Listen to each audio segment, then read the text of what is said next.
As a history fan, I only briefly knew Fouché as Napoleon's effective police minister. But then I read Stefan Zweig's biography because I liked the author, and what the fuck? I still can't believe that man was real and there still aren't documentaries about him. That's why I'm making this video, hoping someday a professional will do the job. Just a disclaimer, I will use this biography as my main source. You will see this symbol whenever I'm not sure about an historical event. And also all the punchlines in the movies were real, you will love them. So who was Fouché? I would personally define him as a Napoleonic Edgar Hoover, a guy who knows everything about anyone. I would define him as a Gustavo Fring, a guy who can work behind his supervisor's back and achieve his goals. I would define him as Italy, a nation that switches sides whenever the wind... well, you get the idea.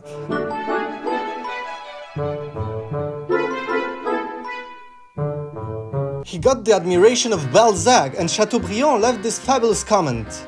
And we had the fabulous Austrian writer Stefan Zweig, who made him much more mainstream. In terms of movies, he had a role in over 46 movies, but usually irrelevant. I will quickly overview a few movies, starting with the 1941 Reign of Terror, where he was quite hilarious. We have to do some tall looking, Max. Don't call me Max. Then the wonderful 2002 Napoleon miniseries, where he was seriously interpreted by Depardieu. Then we had the 2018 L'Empereur de Paris, which presented him as a cold, intimidating man. And we finish with the 2023 Napoleon. Who should be responsible? Fouché, do you have any ideas? No. There was only one German movie entirely about Fouché that I used quite much for my video. It never missed any major part of Fouché's life, had some good German humor, and presented Fouché in a quite human way. The character remaining an enigma to this day, it makes sense he had so many different interpretations. What's undeniable is that he didn't give a fuck about losing his wealth, nor his life. He's simply there doing what others didn't, and this is quite inspiring, so let's check him out. He was born in Nantes, son of a boat captain who got well off thanks to trading farming equipment. He first went for a clerical pathway, spent 10 years at an oratory, but turned atheist, and simply became a math and physics teacher.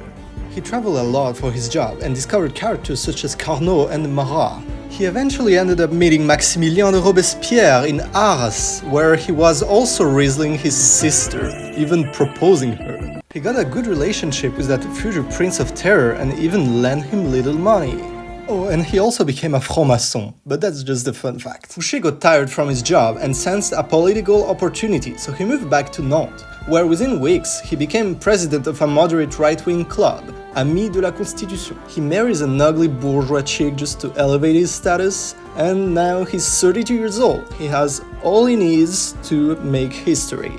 For the first meeting of the Convention Nationale, Fouché must get himself seated. He wisely chooses the group of Girondins, the most right-wing. Even though the Plain group had more members, Girondins had important ministers such as Condorcet, so it's no coincidence Fouché aimed for them. And also it's at that time that the concept of left-wing and right-wing appeared, so there were no political parties. It was pretty much, oh, you're friends with Danton, then you're a dentiste.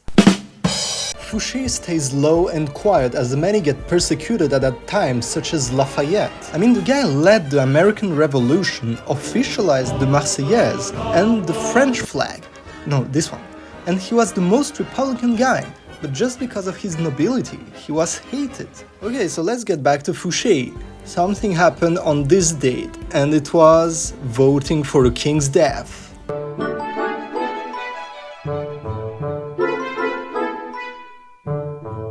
On this day, every deputy must vote if the king dies, and Fouché cannot remain in the shadows anymore. At first he wanted to vote live like the majority would, but Robespierre outsmarted everyone and brought rioters into the convention to pressure deputies. That's how Vergniaud, the most Girondish deputy, voted death.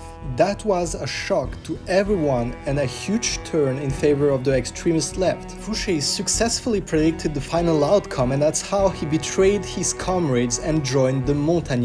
Tod dem Ludwig Capet. The atmosphere at the convention was starting to boil, so he took the opportunity to be sent to the countryside and control unrest. He was assigned to his department La Loire Inférieure, where he would master crowd control using militia. Oh, but what about his right-wing electors? Fouché simply threatened them and published extremist texts, and he became very famous for looting a lot of churches, bringing the convention over 100,000 francs and many more valuables. He got massively praised by the Jacobins, and he was entrusted to deal with something that would endanger his career, the Lyon unrest. Lyon was a very royalist city and they couldn't accept the new order, so the citizen executed the Jacobin representative of the Committee of Public Safety, Chalier, in the worst manner. You see, because a friend Sanson was busy in Paris, the guillotine had to fall 3 times on his neck before he could finally perish. Robespierre took matters in hand and issued a decree. But what does it order? It orders the fucking destruction of the whole city of Lyon, the second greatest city in France. At first, Couthon was assigned to the destruction task, but he was like, what the fuck, he's crazy, and just destroyed a few facades to pretend he's doing his task. That wasn't enough, so the convention sent Fouché and Collot d'Herbois to finish the task. The failed comedian Collot d'Herbois planned an awfully profanating march through Lyon in honor of Chalier. A cross and a Bible got tied to a donkey and eventually thrown into a bonfire, joining other religious literature and objects. But that wasn't enough for the convention, so Fouché ordered the execution of 69 people, mostly criminals or political prisoners. But why did he get the nickname Mitrailleur de Lyon? Well, he invented a new method of execution, where you bring up to 200 people into a ditch and fire at them with a fucking cannon. Oh, I knew that was happening. Obviously there are survivors, that's why soldiers then individually stabbed them before looting their corpses, ditching them into the Rhône River so that the Brits in Toulon can see the result. This went on for about 3 months, and Collot had to cover Fouché's back, claiming that killing everyone all at once was more humane than individually. Okay, at this point you may wonder, why the fuck are you making a video about a guy who loots churches and mass murders people? Guess what? He got summoned to a court in Paris by Robespierre. Why so? He's accused of being way too nice and having only killed 2,000 people. Yeah, that's the kind of crazy guys he was dealing with. But my real devotion for Fouché has to start in the following chapter.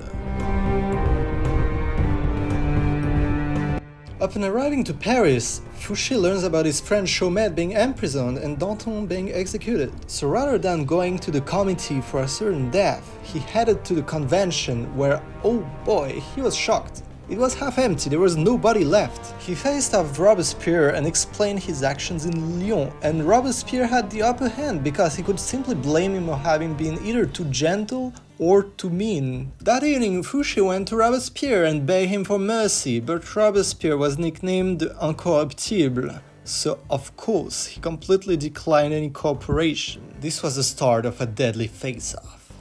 Robespierre takes the lead on the 6th of May with his triumphant speech about the Supreme Being, which deradicalizes the revolutionary ideology and sets Fouché as a naughty atheist. At this point, any normal human being would flee France, but not Fouché. 1 month later, he became president of the Jacobin Club, the one Robespierre founded himself. Like, what the fuck? Of course, Robespierre was fucking angry and he decided to gather witnesses from Lyon to try to blame Fouché, but he failed. Then he tried to 1v1 in a debate, but Fouché was smart, he knew he could not stand Robespierre's eloquence. Sadly for him, on the 11th of July, Robespierre got to read his most violent speech ever written. The speech was pretty much a death threat, and it ended up with Fouché being kicked from the Jacobin Club, so he had no more political immunity. The committee police started spying on Fouché. Our guy has to find the best no-homo excuses to sleep over at his friends. All this spying means one thing: he will be arrested and executed in the coming days. He starts visiting as many deputies as he can and convinces them that their names may be on the next death list from Robespierre. Ich habe die Liste gesehen, die Robespierre vorbereitet hat. He orchestrated a real conspiracy and wrote speeches to its participants. Robespierre knew something was going on in his back, so he tried to persuade the deputies that he's a nice guy. He stopped attending political events and simply walks around parks like a nice guy who doesn't need power or killing people. But in reality, he is preparing his ultimate speech, the one that would seal his fate. Who dies between him and Fouché? The date is getting close. On the 8th of Thermidor, Robespierre is at the convention, about to give his threatening speech. Only one deputy is missing, Joseph Fouché. It doesn't matter, he goes on and accuses conspirators and traitors. The deputies get kind of pissed because he doesn't say who. Qui? C'est la communauté que vous connaissez bien. Mon Dieu. Ah non, bah alors là on va pas partir là-dessus, on va arrêter là. On va arrêter là, mon général. After 3 hours of speech, deputies had to vote if they approve or not that speech. Thanks to a random gigachad named Bourdon, who is the first one to vote no, a chain reaction ensures everyone votes no to printing that stupid speech, and Robespierre has to flee cowardly. But what about Fouché? What was he doing behind everyone's back? He was simply with Robespierre's sister. What a mad lad! As Fouché had relied Barras, Sieyès, Carnot, Tallien, and many more conspirationists, he could simply sleep peacefully, while Robespierre spent the whole night trying to rally the few friends he had left. The next day, the strategy was interrupting Saint-Just and Robespierre's speech so that everyone could eventually assault them, and his worst enemy was finally out of the picture. But Fouché still had hands full of blood, and the leftist convention was naturally becoming right-wing to oppose the horrors France had endured. Many leftists were getting purged, and Fouché, still nicknamed Mitrailleur de Lyon, had to throw his friend Collot d'Herbois under the bus, blaming him of the Lyon massacres. Like, what the fuck? What's that audacity? I mean, the guy is nicknamed Mitrailleur de Lyon, while Collot was simply doing stupid spectacles in Lyon. Like, what the fuck? Fouché still ended up being trialed, but thanks to Paul Barras, the most powerful man at the time, he was fine. Fouché lost all his wealth and he had to survive thanks to sugar daddy Barras. Oh, and by the way, his daughter died. Yay. But Barras found him a freelance job, spy. Yes, Fouché was kind of an informant private detective, and Barras noticed his talent for the matter. But still, Fouché didn't want to remain poor, so he switched careers for insider trading. What the fuck? He got in trouble for that, but Daddy Barras saved his ass once more. So he decided to do honest business, but without the honest part. He created a company Fouché-Rangerlot, which would supply troops of General Scherer in Italy. Why do I mention this? Oh, because Fouché is a funny guy. He manufactures the worst, shittiest military boots and coats just to make a profit, and he gets to sell them thanks to his government friends. Once enough money was made, Fouché begged Daddy Barras for a job. He was assigned to diplomatic missions all over Europe, and sometime in 1799, big surprise, he was suddenly promoted police minister of the French Republic. Immediately he created a never-seen-before spying network, having informants all over the ministries and deep inside the most irrelevant clubs. One of his spies will be of great interest. Her name, Joséphine Beauharnais. For now, he mostly uses his network to restart some insider trading and get the sympathy of pretty much every political instance in France, so that no matter who takes power, Fouché is always safe. Good move, because he flared some kind of power shift. Barras wants to sell the Republic to Ludwig XVIII, while Carnot aims to go back to a less corrupt Republic. Barras conspires with Fouché, telling him only a strong dictator can save the day.